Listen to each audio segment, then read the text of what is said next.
Hello students, welcome to the class of physics. I am your lecturer physics Nareshwar Singh Jamwal, and today we are going to discuss an important topic of the electrostatics, that is your capacitor. Okay, तो सबसे पहली चीज कि capacitor होता क्या है, ठीक है। तो आप देख रहे हो बोर्ड में मैंने टॉपिक लिखा हुआ कैपेसिटर। तो कैपेसिटर को बेटा हम कंडेंसर भी बोलते हैं, इसे हम कंडेंसर भी बोलते हैं। ओके, तो व्हाट इज कैपेसिटर? बेटा कैपेसिटर हमारे पास एक ऐसा डिवाइस होता है जो कि एनर्जी को स्टोर करने के लिए यूज किया जाता है, या फिर चार्ज को स्टोर करने के लिए यूज किया जाता है। क्योंकि ऑब्वियस अगर आप चार्ज को स्टोर करोगे तो आपकी एनर्जी जो है वो भी स्टोर होगी। तो अब ये डिवाइस आपने देखा है कैसा होता है, वो चीज मैं आपको बता देता हूं। आपने देखा कि फैन में एक व्हाइट कलर का जो है वो डिवाइस लगा होता है, ठीक है। तो वो आपके पास क्या कहते हैं, जैसे आप कई बार सेल भी बोलते हो, तो उस सेल को क्या कहते हैं? कैपेसिटर कहते हैं। वैसे ही आपके घर में इलेक्ट्रिक मोटर लगी होती है, उसके ऊपर भी अगर आप देखोगे तो व्हाइट कलर का जो है वो एक डिवाइस होता है, that device is called as your capacitor. तो मैं आपको थोड़ा दिखा भी देता हूं कि कैपेसिटर होता कैसे है। बेटा ये जो है दिस डिवाइस, इस तरीके का डिवाइस जो है वो आप देखते हो कि फैन में भी लगा होता है, ठीक है, मोटर में भी लगा होता है। तो ऑलमोस्ट मैक्सिमम जितनी भी आपके पास इलेक्ट्रिक डिवाइसेस हैं या फिर इलेक्ट्रिक अप्लायंसेस हैं, उन सभी में मैक्सिमम में जो है वो क्या होता है, आपके पास कैपेसिटर यूज होता है।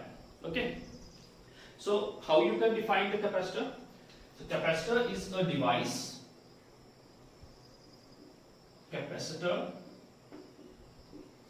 is a device which is used to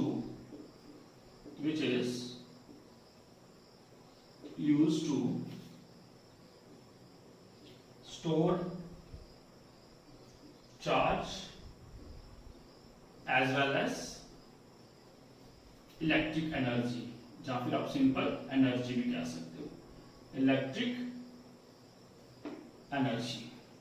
okay, तो हमारे पास कैपेसिटर जो है वो एक ऐसा डिवाइस होता है जो किसके लिए यूज होता है? टू स्टोर चार्ज या फिर as well as electric energy. अब ये चार्ज को स्टोर कैसे करता है, किस तरीके से एनर्जी स्टोर होती है, तो वो जब हम इसका प्रिंसिपल पढ़ेंगे तो उसके बारे में जो हम डिस्कस करेंगे। तो अब यहाँ पे हमारे पास जो कैपेसिटर है, ठीक है, आप कैपेसिटर को ऐसे ही बोल सकते हो, it is made up of it is made up of two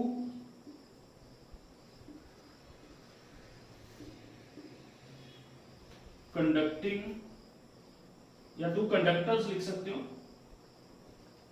of two conductors having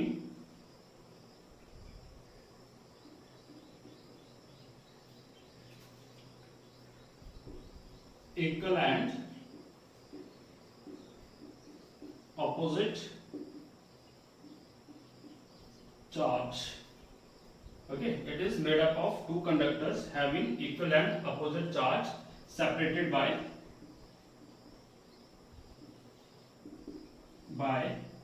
non-conducting material, non-conducting material.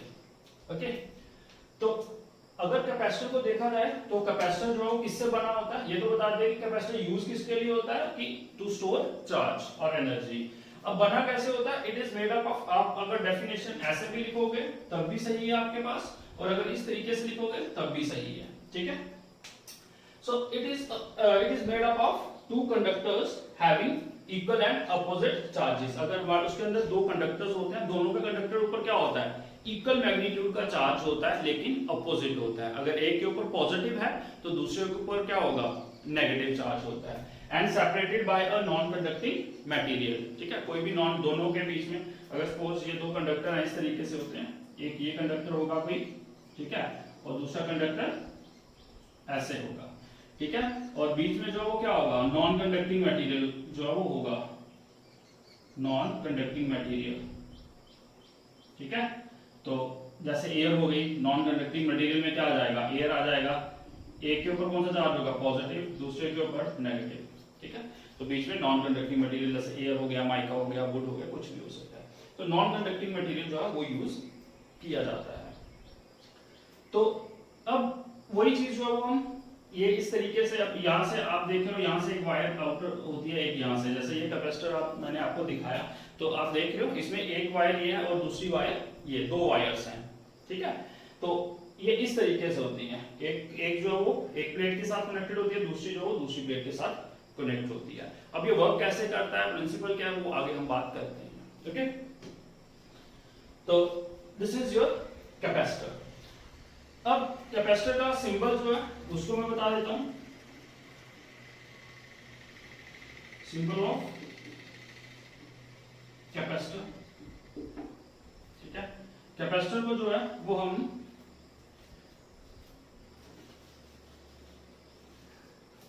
इस तरीके से नोट करते हैं, लाइक दिस। ये दो पैरेलल लाइन ड्रॉ करते हैं इस तरीके से, ठीक है।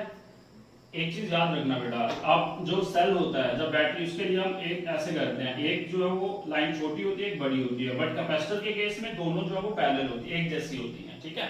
तो this is the symbol of capacitor. जहां फिर कैपेसिटर को एक और तरीके से, ये भी सिंबल कैपेसिटर का ही होता है, ठीक है। ये ऐसे एरो ड्रॉ होता है, this is your variable capacitor, variable capacitor होता है ये, ठीक है। तो ये बाद में बात करेंगे, हमारे पास बहुत तरीके, और ऐसे भी इसको डिनोट किया जाता है, लाइक दिस, सॉरी,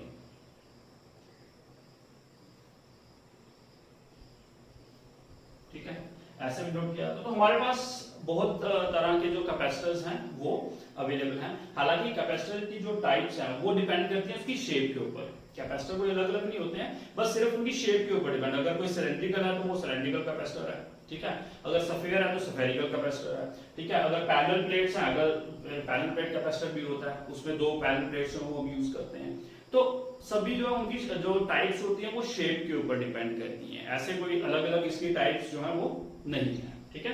तो types of capacitor depend upon its shape, ये भी लिख सकते हो आप,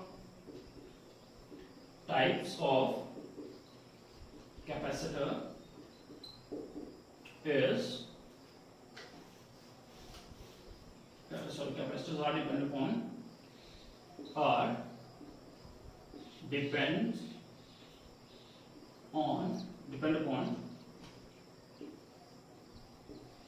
their shapes, ठीक है।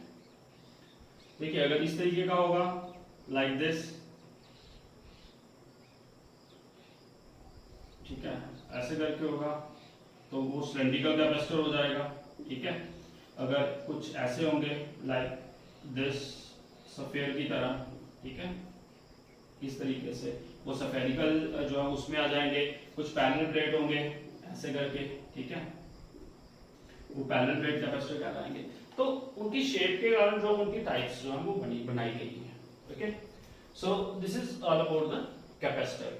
अब बात आती है कि अब जो कैपेसिटर है जो चार्ज स्टोर करता है, तो उसमें भी क्या होती है, उसकी कैपेसिटी होती है कि कितना चार्ज कोई भी ये कैपेसिटर जो है वो स्टोर कर सकता है, ठीक है। तो कोई भी चार्ज कितना, सॉरी, कोई भी कैपेसिटर कितना चार्ज स्टोर कर सकता है, that is called as its capacitance. उसे हम क्या कहते हैं, उसका कैपेसिटेंस कहते हैं। तो चलिए अब नेक्स्ट जो हमारे पास इंपॉर्टेंट चीज है वो है कैपेसिटेंस। तो हम जो वो कैपेसिटेंस के बारे में डिस्कस करेंगे, ठीक है। तो चलिए नेक्स्ट जो है वो आपके पास आ जाएगा capacitance.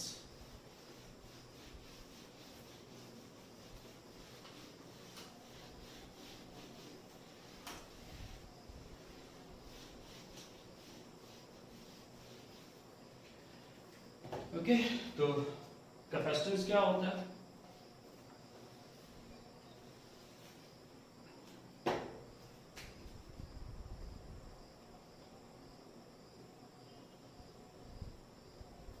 Capacitance of a capacitor.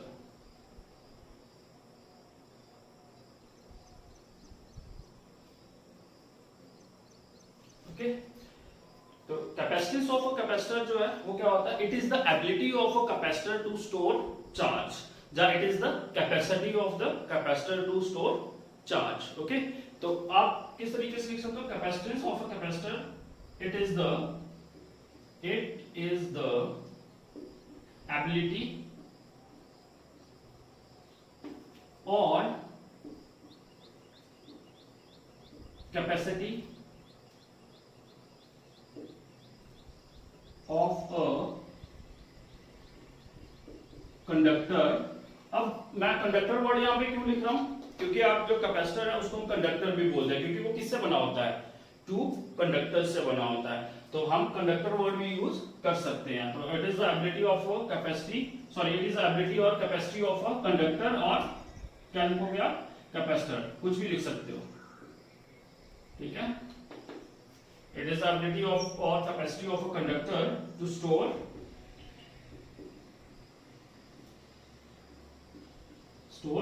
Charge, ठीक है।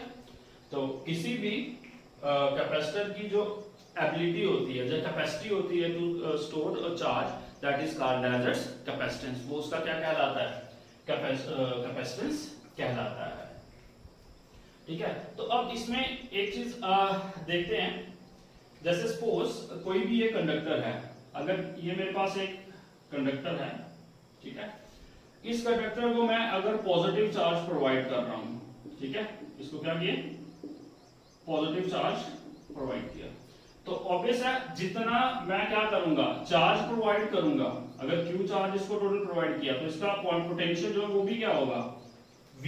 तो जितना ज्यादा चार्ज होता है उतना ही ज्यादा पोटेंशियल होता है।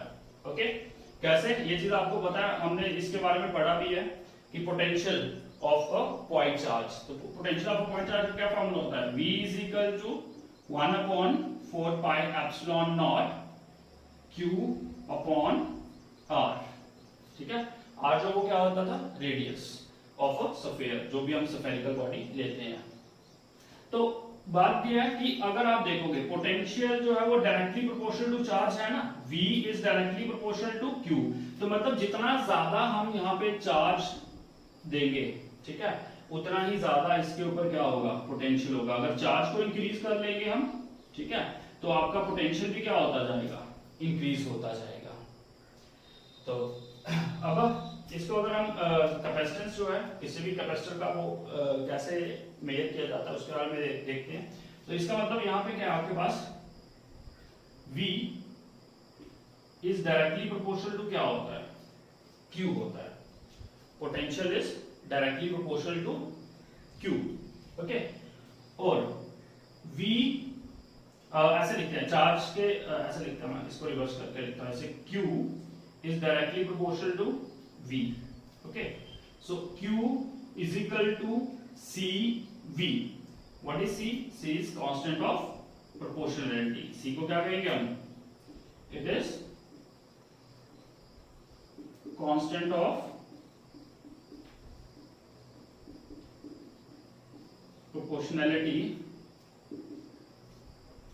and is called as capacitance.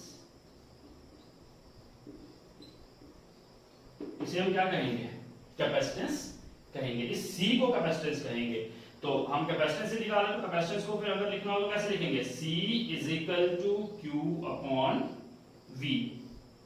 Okay, so this is your capacitance, C is equal to Q upon V। बेटा क्लियर है ये चीज, ठीक है। अब ये जो कैपेसिटेंस है बेटा, कैपेसिटेंस एक तो स्केलर क्वांटिटी है, क्योंकि इसका सिर्फ मैग्नीट्यूड होता है, कोई भी डायरेक्शन नहीं होती है। तो अब हम बात करेंगे इसके यूनिट की, ठीक है। तो ऐसा यूनिट जो है वो क्या होगा, मैं इसको रब कर देता हूं, ठीक है। तो ऐसा यूनिट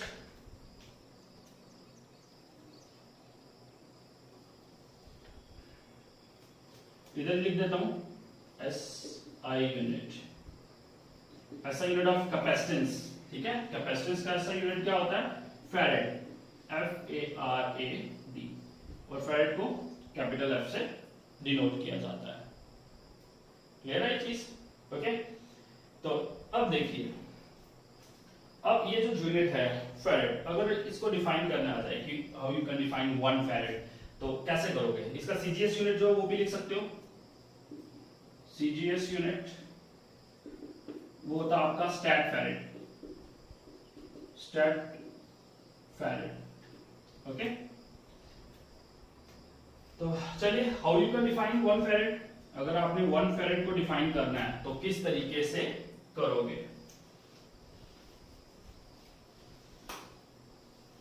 सीजीएस यूनिट ये मैं रब कर रहा हूं यहां से, ठीक है। देखिए ये जो कैपेसिटेंस है C, कैपेसिटेंस C जो है वो 1 फेरेड कब होगी? जब हम 1 कूलम ऑफ चार्ज यूज करेंगे to raise this potential by 1 volt, ठीक है। किसी भी कंडक्टर का किसी भी कैपेसिटर का जो कैपेसिटेंस है वो 1 फेरेड कब होगा? जब हम 1 कूलम ऑफ चार्ज वो यूज करेंगे to raise its potential 1 volt. उसका 1 वोल्ट पोटेंशियल को रेज करने के लिए अगर हम जब 1 कूलम चार्ज को यूज करेंगे तो उस वक्त वो जो कैपेसिटेंस है that is called as your 1 farad. उसे हम क्या कहेंगे? 1 फेरेड कहेंगे। क्लियर है बेटा ये चीज? तो चलिए अगर इसको डिफाइन करेंगे तो कैसे करेंगे? मैं यहां पे डेफिनेशन लिख देता हूं आपके लिए। The capacitance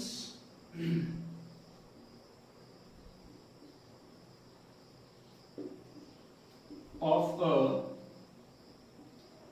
capacitor is said to be 1 farad if 1 coulomb of charge is used to raise its potential by 1 volt. Okay, so how you can define? The capacitance of a capacitor is said to be 1 farad if 1 coulomb of charge is used to raise its potential by 1 volt. Okay, अब हमारे पास जो इसका unit हमने discuss कर लिया, ठीक है। ऐसा यूनिट जो वो क्या होता है? फेरेड होता है, ठीक है। तो अगर डायमेंशन फार्मूला निकालना हो तो कैसे निकालोगे? डायमेंशन फार्मूला ऑफ कैपेसिटेंस,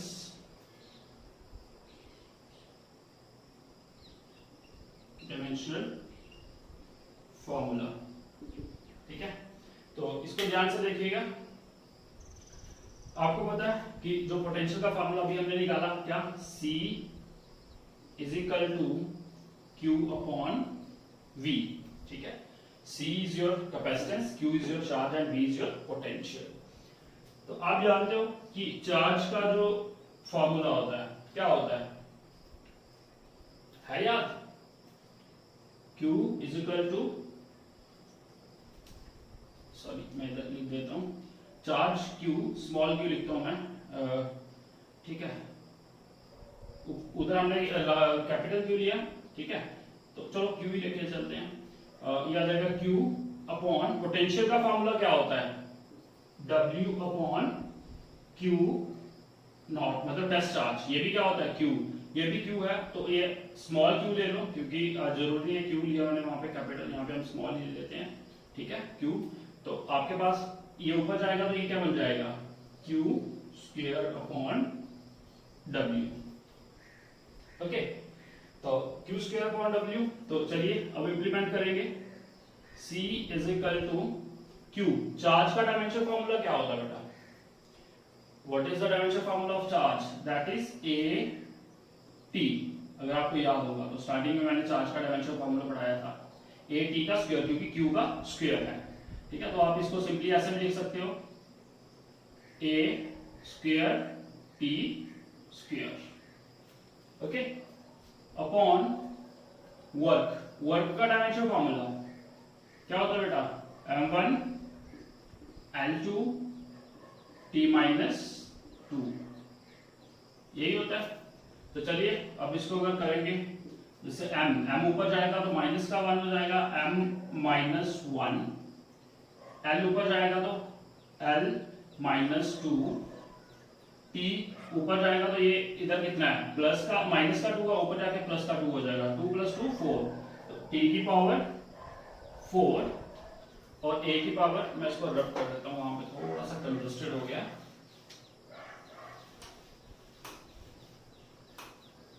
ठीक है, ऐसे कर लेते हैं इसको, m minus 1 l minus 2, t ऊपर जाएगा तो क्या हो जाएगा t 4 and a 2. So this is the dimensional formula of a capacitance of a capacitor. Okay, ये चीज क्लियर है, ठीक है।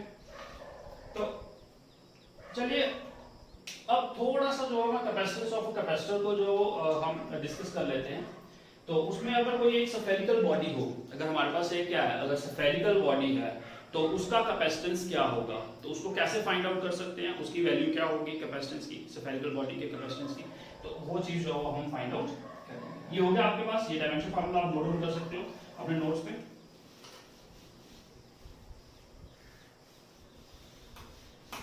नाउ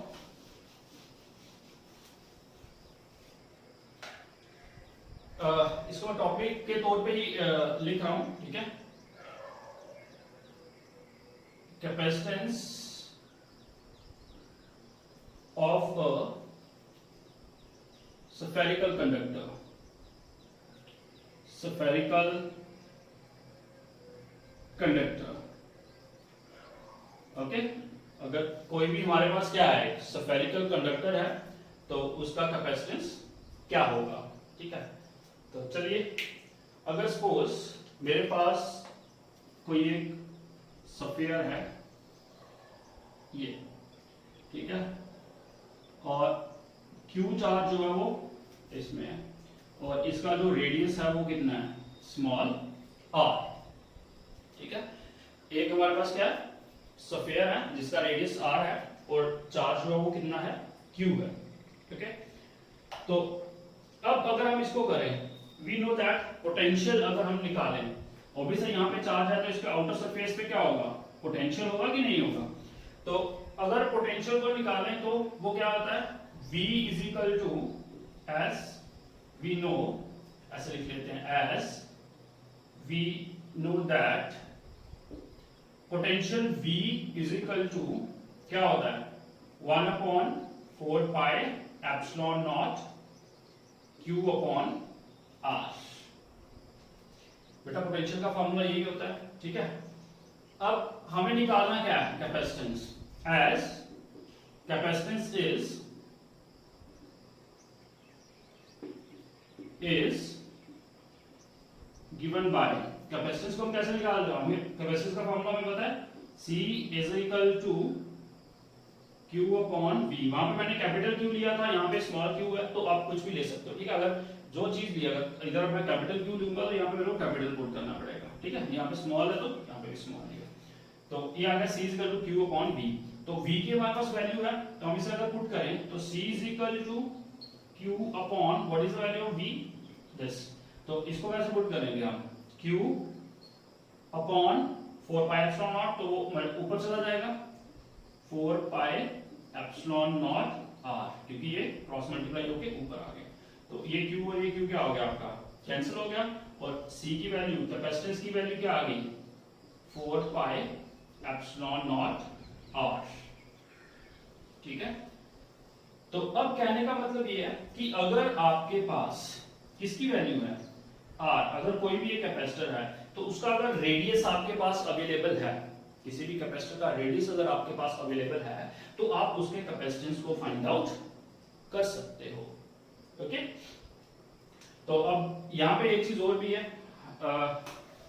जैसे कि इसको एक मैं न्यूमेरिकल के तौर पे हम बात करते हैं। देखिए ये चीज क्लियर होगी चलो पहले ये capacitance of a parallel plate capacitor जो वो क्या होगा, C is equal to 4 pi epsilon naught R, ठीक है, यही होगा। अब मैं आपको एक एग्जांपल लेके जो मैं समझाता हूं, ठीक है, तो इसको मैं रब कर दूं, ठीक है, capacitance of a parallel plate capacitor.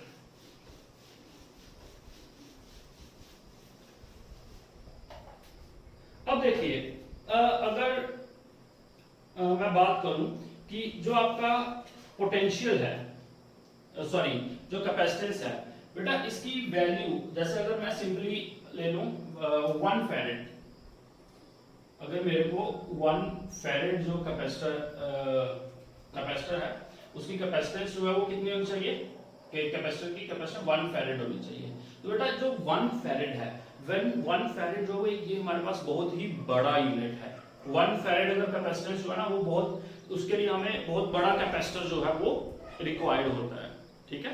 तो कितना बड़ा कैपेसिटर रिक्वायर्ड होता है उसके बारे में डिस्कस करेंगे कि ये जो 1 फैरेड यूनिट है, जो 1 फैरेड कैपेसिटेंस है, ये इसके लिए कितने बड़े कैपेसिटर की जरूरत हमें पड़ती है। तो उसी के बारे में जो है वो मैं यहाँ पे आपसे बात करने जा रहा हूँ। ओके, तो इस चीज को समझने के लिए मैं यहाँ पे क्वेश्चन के तौर पे ले लेता हूँ। क्वेश्चन ये होता है, can isolated spherical capacitor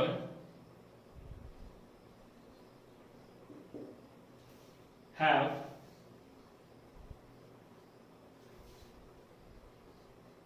capacitance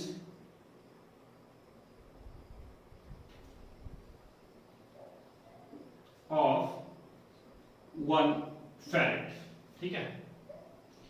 वो कह रहा है कि क्या कोई एक ऐसा हमारे पास स्फेरिकल कैपेसिटर है जो कितना चार्ज कितना कैपेसिटेंस जिसका हो 1 फैरेड कैपेसिटेंस हो, ठीक है।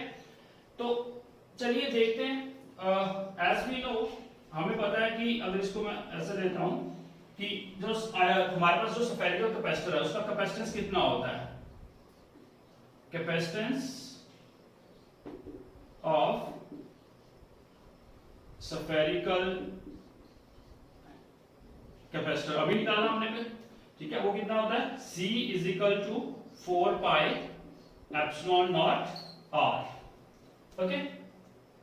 और अगर हमें R रेडियस निकालना है तो उसके लिए क्या करना पड़ता है, C upon 4 pi epsilon not, okay.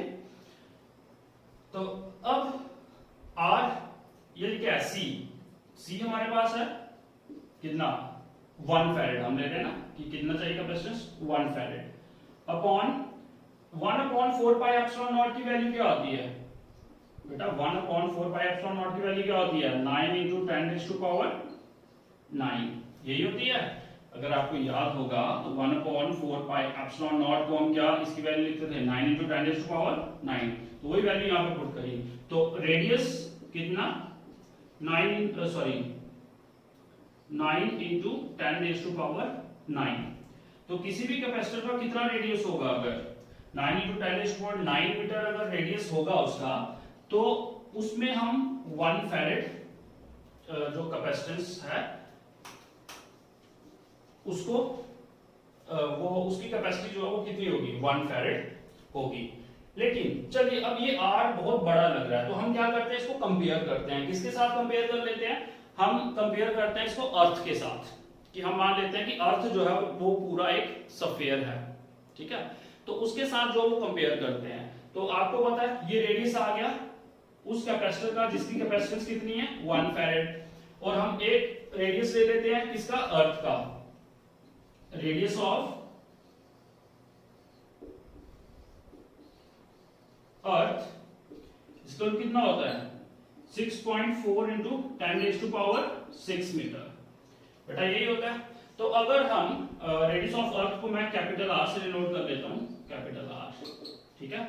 तो अगर आप दोनों के रेडियस को कंपेयर करते हैं तो वो कैसे आएगा, ऐसे कर लेते हैं, small r upon capital R, radius of capacitor upon radius of earth is equal to radius of capacitor कितना निकाला है 9 into 10 raised to power 9 upon इसका रेडियस कितना है 6.4 इंटू 10⁻⁶। ओके, तो अगर आप इन दोनों को R is equal to capital R is equal to, अगर आप इन दोनों को सॉल्व करोगे तो यहाँ पे आएगा 1400। कितना आएगा 1400। और अब small r is equal to कितना हो जाएगा 1400 कैपिटल R। तो इसका मतलब क्या हुआ कि ये जो कैपेसिटर जिसका कैपेसिटेंस कितना है 1 फैरेड है, उसका साइज कितना बड़ा होगा, उसका रेडियस कितना बड़ा होगा, वो होगा 1400 times radius of the earth. Radius of अर्थ के भी 1400 टाइम्स अगर जो वो कैपेसिटर होगा, तभी वो कितना चार्ज जो उसको कितना कैपेसिटेंस होगा उसका 1 फैरेड कैपेसिटेंस होगा। तो आप यहीं से अंदाजा लगा सकते हो कि आपके पास जो कैपेसिटर है ये पॉसिबल नहीं है। ठीक है, जिसका क्या हो, जिसका कैपेसिटेंस कितना हो 1 फैरेड हो, वो कैपेसिटर हमारे पास पॉसिबल नहीं है। ठीक है, क्यों? क्योंकि उसका रेडियस कितना होना चाहिए 1400 times the radius of the earth होना चाहिए। क्लियर है ये चीज? ठीक है, सो दैट्स व्हाई आप इसको लिख सकते हो कि this spherical capacitor is not possible. Okay, ये चीज क्लियर हो गई। तो आपके पास जो भी आपके कैपेसिटर्स हैं, ठीक है, जैसे मैंने अभी आपको बताया कैपेसिटर ये शो किया, ठीक है, जहां और अदर कैपेसिटर्स होते हैं तो उनकी वैल्यूज जो है वो क्या होती हैं, माइक्रोफैरेड हो गए, ठीक है, माइक्रोफैरेड में ली जाती हैं, या फिर आपके पास नैनोफैरेड में ली जाती है, या फिर पिकोफैरेड में ली जाती है। ठीक है, जैसे ये कैपेसिटर मैंने आपको बताया हुआ है, ठीक है, अगर आप इसको देख पाओगे तो इसकी जो कैपेसिटेंस है वो 2.2 माइक्रोफैरेड है। अगर आप इसको कैमरे में देख पाओ, ठीक है, तो कितनी वैल्यू है इसकी 2.5 माइक्रोफैरेड। तो इसको भी किसने लिया, माइक्रोफैरेड में इसकी वैल्यू दी गई है, क्योंकि फैरेड जो है वो एक बहुत ही बड़ा यूनिट बन जाता है। क्लियर है ये चीज? सो this is all about the capacitance of a spherical conductor. और उसके बारे में बाद मैंने आपको ये भी बता दिया कि हमारे पास जो फैरेड है वो एक बहुत ही बड़ा यूनिट होता है। कैसे होता है वो भी आपके साथ यहाँ पे डिस्कस कर लिया। अब हमारे पास जो है वो इसकी मेन पोर्शन आता है, वो आता है कि पैरेलल प्लेट कैपेसिटर्स के बारे में जो मैंने बात करी थी। मैंने आपको कैपेसिटर्स बताए थे, उसमें जो पैरेलल प्लेट कैपेसिटर है वो किस तरीके से वर्क करता है, किस तरीके से चार्ज को स्टोर करता है, वो चीज आज हमने डिस्कस करनी है। चलिए, पैरेलल प्लेट कैपेसिटर को डिस्कस करने से पहले जो वो हम ये न्यूमेरिकल कैपेसिटेंस का जो है वो डिस्कस कर लेते हैं। ठीक है, तो इसमें आपको बता दूं न्यूमेरिकल क्या है। 27 spherical drops of radius 3 millimeter and carrying 10⁻⁻12 coulombs of charge are combined to form a single drop। वो कह रहा है कि हमारे पास 27 जो है वो छोटे छोटे ड्रॉप्स हैं, ठीक है, और उन ड्रॉप्स का जो रेडियस है वो कितना है 3 mm, ओके, और चार्ज कितना है 10⁻⁻12 coulomb.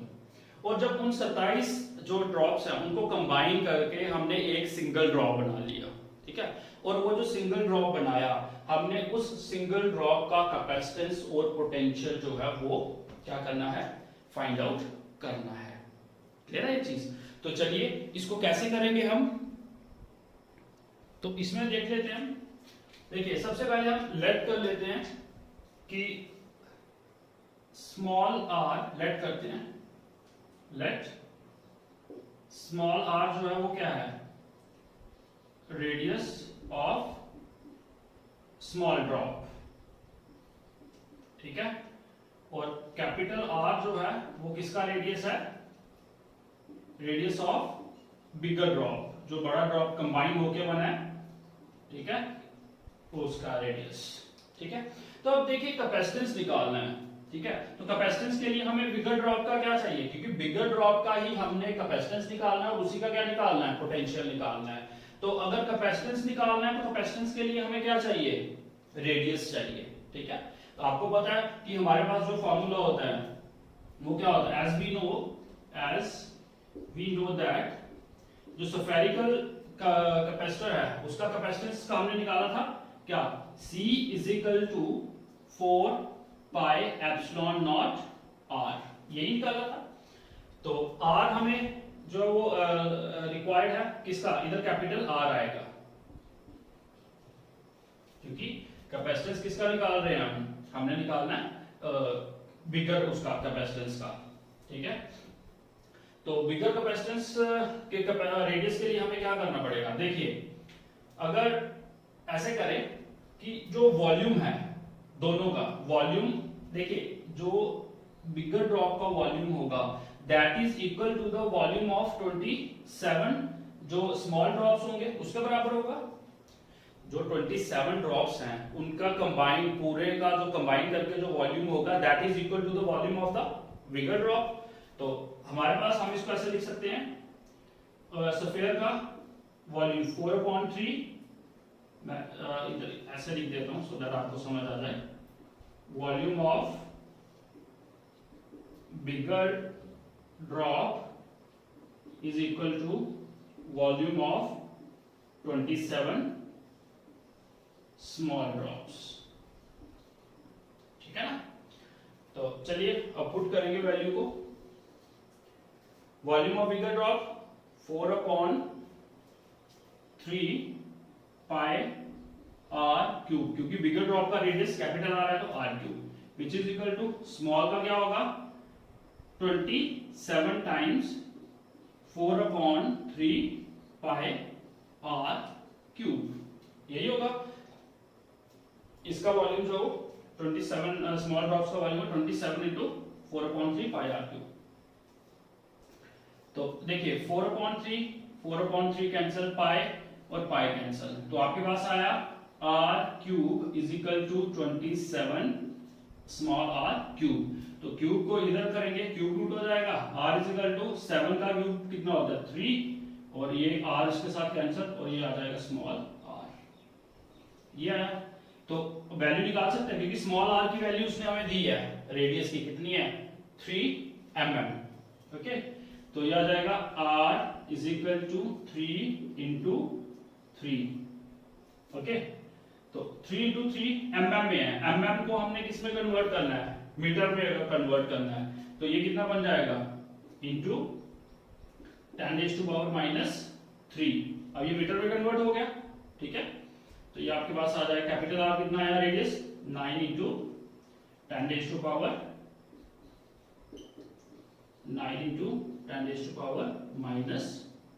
Metre, okay.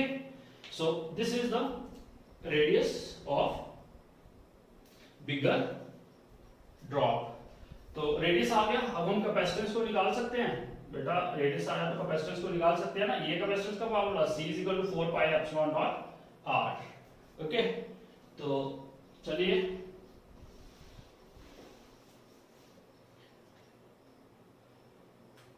therefore C = 4πε0। अब देखिए कुछ बच्चे क्या करते हैं, पाई की वैल्यू को पुट करेंगे, ε0 की वैल्यू को पुट करेंगे, वो करने की जरूरत नहीं है। क्यों? क्योंकि आपको पता है 1/4πε0 की वैल्यू कितनी होती है 9 × 10⁻⁹, यही होती है। तो आपके पास 1/9 × 10⁻⁹ जो है 4πε0 की वैल्यू हो जाएगी, ठीक है ना। तो 4πε0 की प्लेस पे हमने सीधा क्या पुट करना है 1/9 × 10⁻⁹, इसकी प्लेस पे आएगा 1/9 × 10⁻⁹ into radius r, capital R कितना आया हमारे पास दिस 9 × 10⁻⁻3, ओके।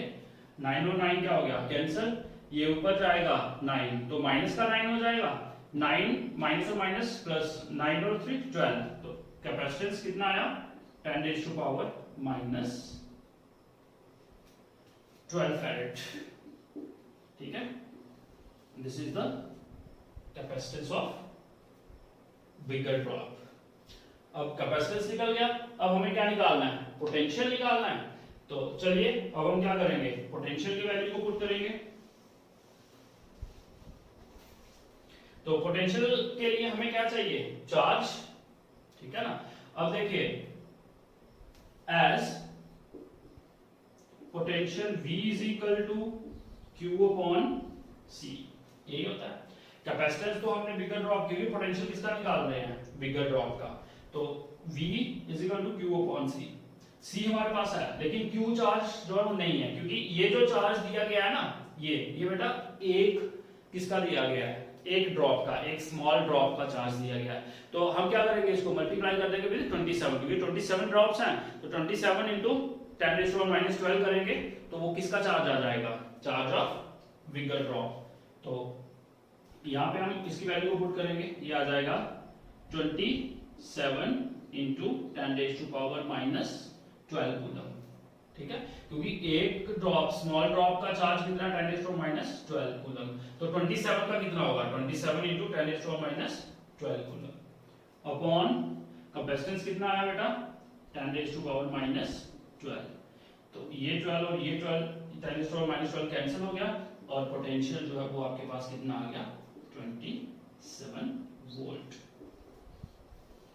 ओके, तो इस तरीके से जो है वो आप न्यूमेरिकल जो है वो कैपेसिटेंस के निकाल सकते हैं, सिंपल सी बात है, ठीक है।